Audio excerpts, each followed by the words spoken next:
ভেবেছিলাম পিৎজার অর্ডারটা যে করেছিলাম এটার ভিডিও তোমাদের দেবো না। এটা দেওয়ার একটাই কারণ, এটা অর্ডার করেছিলাম আমি চৌঠামেতে। চৌঠামেতে কী হয়েছিল সেটা অনেকেই জানো। অনেক দিন প্রতীক্ষা করার পর মনের আশাটা আমাদের পূর্ণ হয়েছিল, আর ভীষণ মজা হচ্ছিল সবার, আর আমরা মনে মনে যেটা চেয়েছিলাম সেটাই হয়েছিল। এত মানুষের ওপর এত অত্যাচার হয়েছিল বলার মতন নয়। বেশি দিন না, কোনো ড্যাশ বললাম না, সেটা বলা যায় না, ব্লগে সব কিছু রাখতে নেই অ্যাকচুয়ালি। বেশি দিন রাখলেই তারা মাথার ওপর উঠে পড়ে, তাই কিছুদিন পর পর তাদেরকে অবশ্যই হাঁটিয়ে দেওয়া দরকার। তো সেটাই আমরা এখন করেছি। তো আমি আছি ওয়েস্ট বেঙ্গলে, অনেকেই জানো আমি চলে এসেছিলাম 30 তারিখে এখানে। 30 তারিখ বলতে ভোটের পরের দিন এসেছিলাম আমরা। তারপরে আজকে ছিল আমার বেস্ট ফ্রেন্ডের সাথে দেখা করার, আর আজকে আমাদের পুকুমা এসেছিল তো দেখা করতে। আমার বান্ধবী বলতে এটাই একটা ভালো বান্ধবী, আর একটা আছে, যদিও তার সাথে সেদিন দেখা করেছি, ভিডিওটা নেওয়া হয়নি, কারণ গল্প করতে করতে কখন যে সময়টা কেটে গেছে। তারপর রাত্রিবেলা গিয়েছিলাম, সে কারণে ওর সাথে আর ভিডিও আমার নেওয়া হয়নি, তাই তোমাদের সাথে শেয়ার করতে পারলাম না। অ্যাকচুয়ালি আমার মাসির বাড়ির সামনেই ওর আরেকটা আউটলেট আছে, ওর পার্লার আছে, তো সেখানেই আমি গিয়েছিলাম। তো পার্লারের মধ্যে আমার সেরকমভাবে ওর সাথে ভিডিও করা হয়নি, তো সেই জন্য। আর এটা হচ্ছে আমার আর একটা বান্ধবী, দুজনেই মনের খুব কাছের। তো গিয়েছিলাম ওদের সাথে দেখা করতে। বাড়ি আসার আগে ভাবলাম দেখা করব, তো সেটা কিন্তু আমাদের আর হয়ে ওঠেনি। এই দেখাটা করেছিলাম সেদিন, যেদিন আমি মাসির বাড়ি থেকে আবার হরিপাল গিয়েছিলাম। বর ছিল ওখানে, সেই জন্য গিয়েছিলাম মেয়েকে রেখেই মাসির কাছে, আর ওরা খুব মজা করছিল। তো সেটাই আর কি, আমিও ভিডিওতে একটু ক্যাপচার করেছিলাম যে ওদের মজাটা একটু তুলে ধরে রাখি। কবে যে আবার দেখা হবে তার ঠিক নেই, কারণ ও থাকে ব্যাঙ্গালোরে আর আমি থাকি হায়দ্রাবাদে। তা আমাদের সেরকমভাবে দেখা হয় না, ও গরমে আসে যেই টাইমে, আর আমি অন্য টাইমে যাই, তো সেই জন্য দেখা হয় না। দেখতে দেখতে আমি চলে এলাম শ্বশুরবাড়ি। এখন ভীষণ রোদ্দুর, ওদেরকে বাড়িতে রেখে খাওয়া দাওয়া করে আমি দিদাকে বাড়ি দিয়েই বেরিয়ে গিয়েছিলাম। দিদা বলল তুই থাকবি না, আমি কি করতে আর থাকবো, আমি তো তোর জন্যই এলাম। তো দিদাকেও আমি বাড়িতে নামিয়ে দিয়ে তারপরে চলে এসেছিলাম। আসার পরে শ্বশুরবাড়ির এলাকাটা একটু বরের সাথে গাড়ি করে ঘুরতে গেছিলাম। সন্ধে প্রায় নেমে যায়, আর চলেই এসেছে প্রায় সন্ধে। বাড়িতে এসে জামাকাপড় ছেড়ে আমরা বেরিয়েছিলাম বলতে আমাদের এটা পাড়ার মধ্যেই, একদম সামনেই, দুধারে জমি আর মাঝখান দিয়ে একটা রাস্তা চলে যাচ্ছে। ভীষণ সুন্দর লাগে এই জায়গাটা। অনেকেই সেখানে আড্ডা মারে, বিকেলবেলা বসে থাকে, বিশেষ করে ছেলেরা তো এখানে বসেই থাকে, আড্ডা মারে। এখনও দেখো জমিতে কিন্তু কাজ হচ্ছে, ধান কাটা প্রায় শেষ হয়ে গেছে, আর তার সাথে সাথে চলছে এখানে আরও নানান ধরনের সবজি লাগানো। এখন ধান কেটে কিছু কিছু জমিতে পড়েও আছে, আর কিছু কিছু জমিতে তোলাও হয়ে গেছে। এখন আর হাতে করে ধান কাটা হয় না, এখন এক ধরনের মেশিন আছে, তাই মেশিনের দ্বারাই ধান কিন্তু কাটা হয়ে থাকে।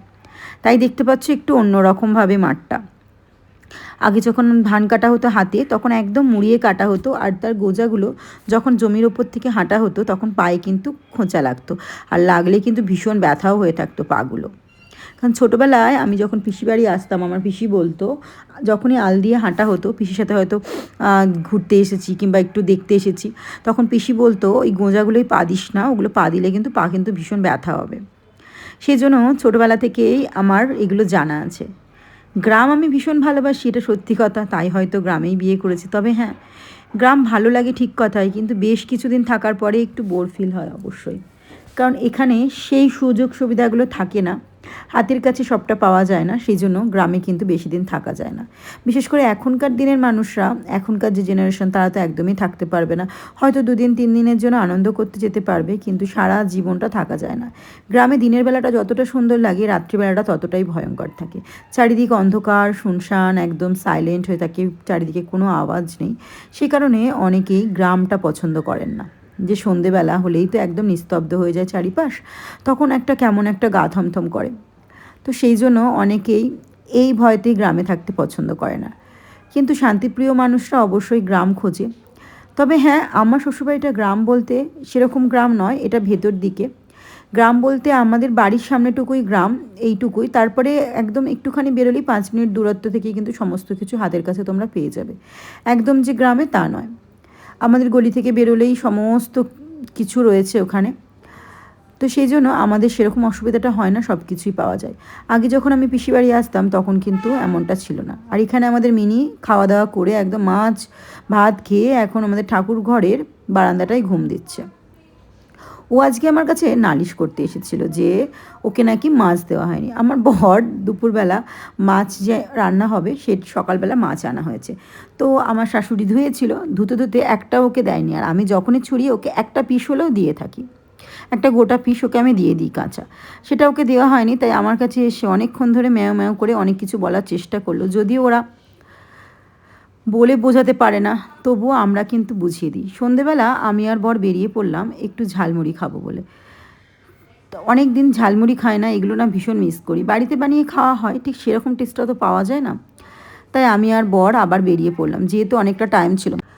সন্ধে নামছে বলে আমরাও বাড়ির দিকে এগিয়ে এলাম। আর বাড়ি ফিরতেই দেখলাম মুষলধারে বৃষ্টি নামলো, ভীষণ সুন্দর লাগছিল। এই বৃষ্টির দৃশ্যগুলো উপভোগ করতে আমার কিন্তু ভীষণ ভালো লাগে।